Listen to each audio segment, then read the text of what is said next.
Assalamualaikum warahmatullahi wabarakatuh.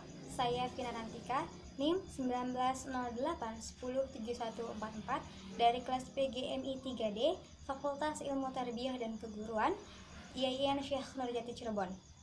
Di sini saya akan mempraktekkan simulasi mengajar tanpa siswa untuk memenuhi nilai UAS pembelajaran tematik yang diampu oleh Ibu Nur Atikoh, MPD.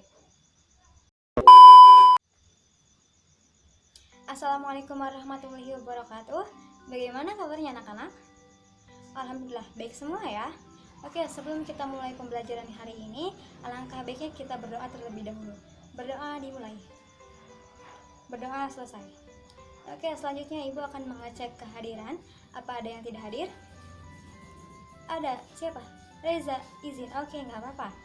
Oke, selanjutnya untuk pertemuan kali ini kita akan belajar tentang tema lingkungan bersih, sehat, dan asri. Oke, adapun untuk tujuan pembelajarannya itu yang pertama, siswa mampu membedakan dua keadaan yang berbeda. Yang kedua, siswa mampu menjelaskan bagaimana cara menjaga rumah. Dan yang ketiga, siswa mampu membilang angka 41 sampai 60. Oke, kita lanjut ke pembelajaran ya anak-anak. Sebelumnya Ibu pengen tahu nih, apa sih kegiatan kalian tadi pagi? Nonton TV, oke. Ada lagi? Membantu ibu di dapur, oke, bisa ya. Ternyata banyak juga kegiatan kalian pagi-pagi ya. Nah, selanjutnya, apa sih yang bisa kita lakukan untuk membantu kedua orang tua merapikan dan menjaga rumah? Ada yang bisa jawab? Iya, membersihkan kamar, itu pintar ya, itu bagus sekali.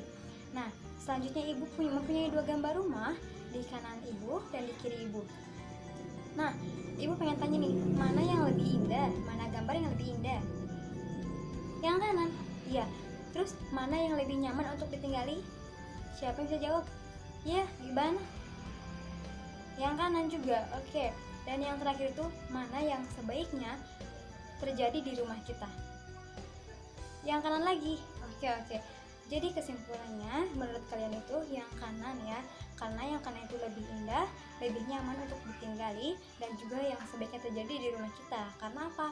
Karena gambar yang di kanan itu gambar yang rumah yang rapi, rumah yang bersih. Nah, seperti itu. Nah, jadi kenapa sih rumah itu harus bersih dan rapi? Yang pertama, karena rumah akan nyaman untuk ditinggali. Dan yang kedua, menghalau dari penyebaran penyakit. Dan yang ketiga itu mencegah berkumpulnya apa? Tikus dan serangga, iya kan? Contohnya nih seperti di gudang. Di gudang itu tempat yang kotor, yang kumuh, bau dan banyak debu ya. Nah, maka dari itu pasti akan banyak tikus dan serangga di dalam gudang.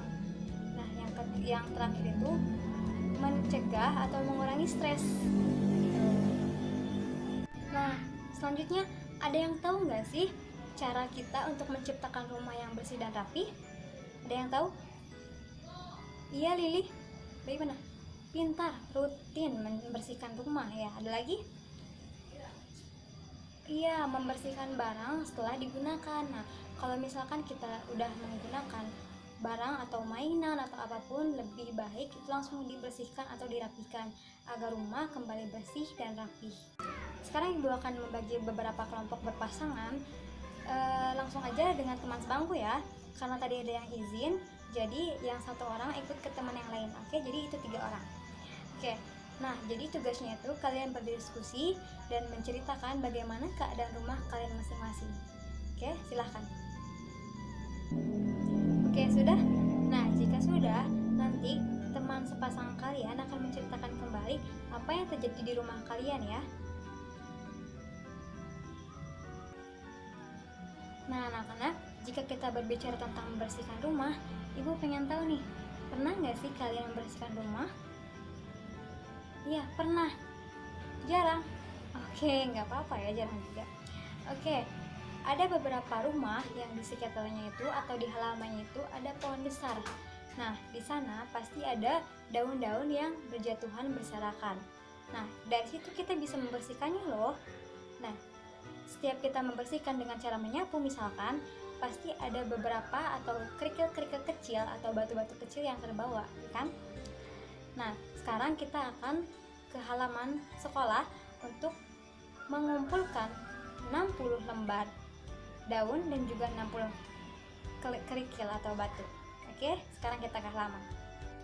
Nah, sekarang kita sudah kembali ke kelas. Ibu pengen kita menghitung ulang lembar daun dan juga kerikil atau batu yang tadi kita kumpulkan. Oke? Ayo kita hitung sama-sama ya.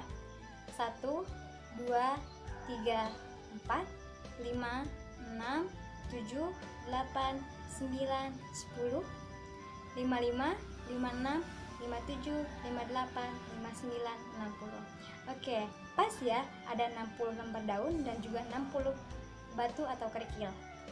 Nah, sekarang Ibu akan menjelaskan bagaimana cara menulis lambang bilangan. Sebelumnya, apa sih lambang bilangan itu?